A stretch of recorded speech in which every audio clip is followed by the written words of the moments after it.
Hai, Assalamualaikum warahmatullahi wabarakatuh. Apa kabar anak-anak? Bertemu lagi bersama Ibu di mata pembelajaran sains. Untuk hari ini kita sudah masuk ke pertemuan ketiga ya. Hari ini akan membahas tentang penyesuaian diri makhluk hidup dengan lingkungannya. Untuk hari ini kita akan membahas untuk hewan terlebih dahulu.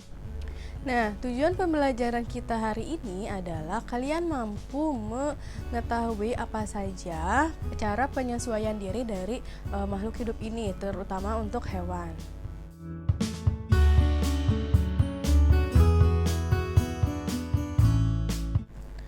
Hewan ini memerlukan adaptasi atau penyesuaian diri karena untuk mempertahankan kelangsungan hidupnya. Nah, kemampuan hewan untuk menyesuaikan dirinya dan bertahan hidup dengan lingkungannya ini dibagi menjadi 3 jenis. Nomor 1, penyesuaian diri hewan untuk memperoleh makanan atau yang disebut adaptasi morfologi. Nah, yang kedua ada penyesuaian diri hewan terhadap habitatnya atau adaptasi fisiologi. Nah, yang ketiga ada penyesuaian hewan dengan lingkungannya atau adaptasi tingkah laku. Mari kita bahas satu persatu. Nah, yang pertama, ada penyesuaian diri hewan untuk memperoleh makanannya. Bentuk penyesuaian hewan dalam memperoleh makanannya ini berbeda-beda, dipengaruhi oleh jenis makanan dan cara mencari makanannya. Nah, bentuk penyesuaian yang dapat kita amati dari bentuk penyesuaian hewan ini yaitu bentuk paruh burungnya, lalu bentuk gigi pada hewan karnivora, herbivora, dan omnivora, dan juga mulut serangga. Mari kita bahas satu-satu. Yang pertama ada penyesuaian pada bentuk paruh burung. Nah, setiap jenis burung itu jenis makanannya kan berbeda-beda. Nah, dilihat dari bentuk paruhnya itu. Nah, kita lihat beberapa bentuk paruh burung dan juga jenis makanannya. Kita lihat yang pertama ini ada bentuk paruh burung dari pemakan jenis biji-bijian.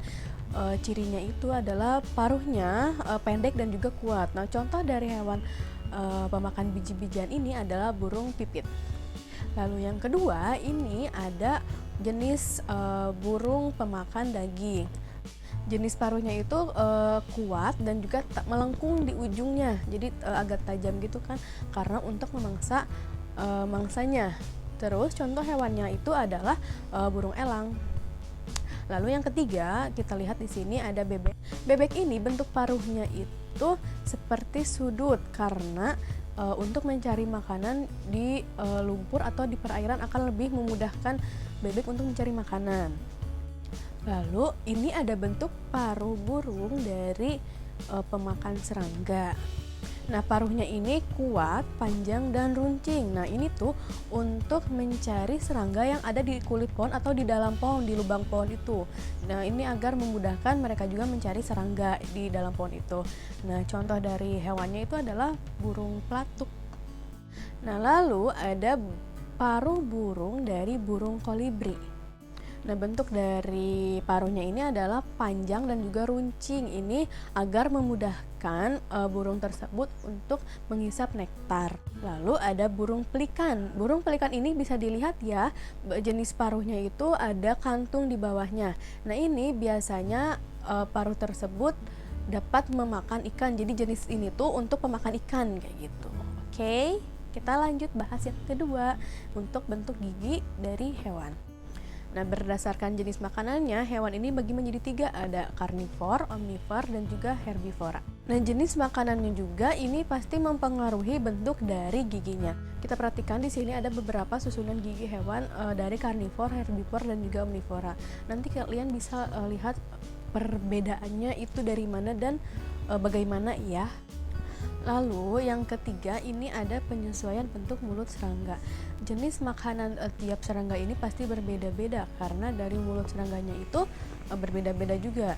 Nah, dari bentuk mulut serangga ini dibagi menjadi 4 lagi. Yang pertama ada tipe mulut penghisap. Contohnya ini adalah kupu-kupu. Kalian bisa lihat gambarnya di sini bagaimana bentuk mulut dari kupu-kupu tersebut. Tipe penghisap ini dimiliki oleh kupu-kupu karena sesuai dengan jenis makanannya, yaitu menghisap nektar atau madu yang ada di bunga gitu.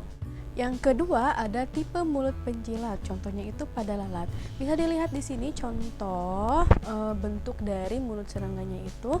Tidak hanya lalat, lebah pun bentuk mulutnya itu seperti ini. Nah, ini tuh karena jenis makanan mereka itu berupa air. Lalu yang ketiga ada tipe mulut penggigit dan pengunyah. Contohnya ini dimiliki oleh belalang. Bisa dilihat jenis bentuk mulutnya kayak gimana. Nah, dimiliki oleh belalang karena jenis makanannya itu berupa dedaunan kayak gitu. Nah, yang terakhir ada tipe mulut penusuk dan juga pengisap. Contohnya ini dimiliki oleh nyamuk. Kenapa dimiliki oleh jenis nyamuk? Karena jenis makanannya itu berupa darah hewan ataupun manusia. Itu untuk penjelasan dari penyesuaian diri hewan untuk memperoleh makanannya. Kita lanjut yang kedua ke penyesuaian diri hewan terhadap habitatnya. Nah, selanjutnya penyesuaian diri hewan terhadap habitatnya. Kita lihat contoh yang pertama, ini ada unta. Unta ini ciri khususnya ini kan memiliki punuk di bagian sininya. Nah, itu tuh untuk menyimpan cadangan makanan ketika mereka tidak menemukan makanan di habitatnya. Lalu yang kedua ada penguin yang hidup di iklim yang dingin. Nah, penguin ini ciri khususnya adalah memiliki bulu yang tebal agar mereka kuat untuk diam di tempat-tempat yang seperti es gitu yang dingin. Ada penyesuaian pada kaki atau kuku burung. Nah, kita lihat satu persatu dari beberapa bentuk kaki pada burung. Di situ ada gambar dari kaki atau cakar pada burung ya. Nah, kita lihat yang pertama, kita sesuai urutan dulu ya. Yang pertama ada kaki burung pada kakatua. Nah, kaki burung kakatua ini untuk memanjat dan memegang makanan. Lalu yang kedua ada kaki ayam untuk mengais tanah saat mencari makanan. Lalu yang ketiga ada burung elang. Burung elang ini mempunyai kaki yang kuat dengan kuku yang tajam. Nah, ini tuh untuk mencengkram mangsanya. Lalu selanjutnya ada burung pipit. Nah, burung pipit ini mempunyai kaki langsing untuk bertengger gitu. Untuk bertengger biasanya di ranting-ranting pohon kayak gitu. Lalu selanjutnya ada kaki itik dan pelikan. Nah, kaki itik dan pelikan ini berselaput. Kalian juga pasti sering lihat kan, entah bebek juga sama kan berselaput. Nah, ini tuh biasanya cocok untuk berenang di air kayak gitu. Lalu yang terakhir ada burung pelatuk.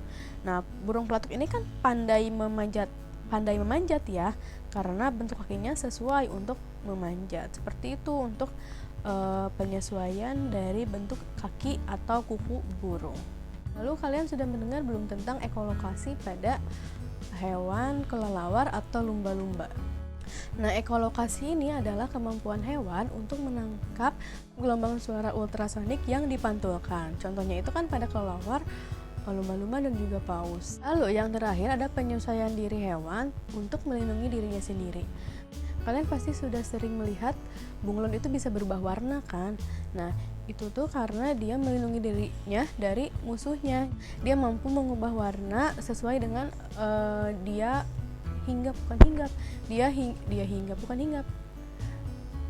diam di mana kayak gitu. Misalnya kalau di pohon berarti warna coklat, pasti dia berubah menjadi warna coklat. Nah, itu dinamakan dengan mimikri ya. Kedua, tadi kan sudah dibahas tentang mimikri, yaitu bunglon yang bisa mengubah warnanya ketika melindungi dirinya. Lalu yang kedua ada autotomi, atau yang sering kita ketahui ini adalah misalnya cicak yang memutuskan ekornya. Ini pun sama untuk melindungi dirinya dari musuhnya gitu. Nah, selanjutnya ada yang mengeluarkan bisa. Yang mengeluarkan bisa ini yang kita ketahui ini pasti ular kan. Nah, selain ular juga ada kalajengking. Ini semua untuk melindungi dirinya dari dari musuhnya yang akan menggigit hewan tersebut. Lalu mengeluarkan cairan seperti tinta hitam. Pasti kalian sudah tahu kan hewan apa yang mengeluarkan cairan tinta hitam. Apa itu? Pasti cumi-cumi kan. Nah, lalu ada yang tubuhnya berduri. Nah, contoh dari hewan yang tubuhnya berduri ini adalah landak. Ketika musuhnya mendekatinya, pasti landak ini mengeluarkan duri yang ada pada tubuhnya itu agar menghindari musuhnya dan melindungi dirinya dari musuhnya itu. Lalu ada hewan yang mampu berkamuflase, ini seperti belalang. Belalang ini bisa dilihat seperti daun ketika dia berkamuflase. Dia kan belalang itu kan warnanya hijau, terus dia diam di dekat dedaunan yang warnanya hijau, pasti kita kan nggak akan ngeh kalau dia itu belalang, pasti kita ngehnya itu daun, karena ya dia mampu berkamuflase untuk melindungi dirinya dari musuhnya. Lalu ada juga yang hibernasi. Nah, hibernasi ini biasanya dilakukan hewan ketika musim dingin, pada hewan beruang misalnya. Jadi ketika musim dingin, beruang ini biasanya suka tertidur sampai musim selanjutnya. Nah, ini tuh karena pada musim dingin makanan untuk beruang ini sulit ditemukan. Nah, antisipasinya itu adalah ya hibernasi ini atau tidur. Lalu ada migrasi. Nah, migrasi ini biasanya semua hewan juga pasti bermigrasi. Contohnya burung. Ketika ada perubahan musim, pasti burung itu bermigrasi dari satu tempat ke tempat yang lain. Nah, kalian sudah paham bagaimana cara penyesuaian diri hewan ini? Berarti ada 3 ya. Yang pertama ada cara penyesuaian dirinya untuk memperoleh makanan. Lalu yang kedua ada cara penyesuaian diri terhadap habitatnya. Lalu yang ketiga ada cara penyesuaian diri untuk melindungi dirinya. Nah, lalu sekarang kalian akan mengerjakan LKPD halaman 6. Nanti akan Ibu bimbing untuk pengerjaannya. Baik, semoga apa yang sudah Ibu sampaikan dalam video ini dapat bermanfaat dan kalian betul-betul memahaminya ya. Nah, apabila ketika kalian mendengarkan video ini ada penjelasan yang kurang paham, boleh ditanyakan langsung kepada ibunya. Oke, terima kasih ya kalian sudah menonton video ini. Kita bertemu lagi untuk pembelajaran materi selanjutnya di minggu depan. Assalamualaikum warahmatullahi wabarakatuh. Bye.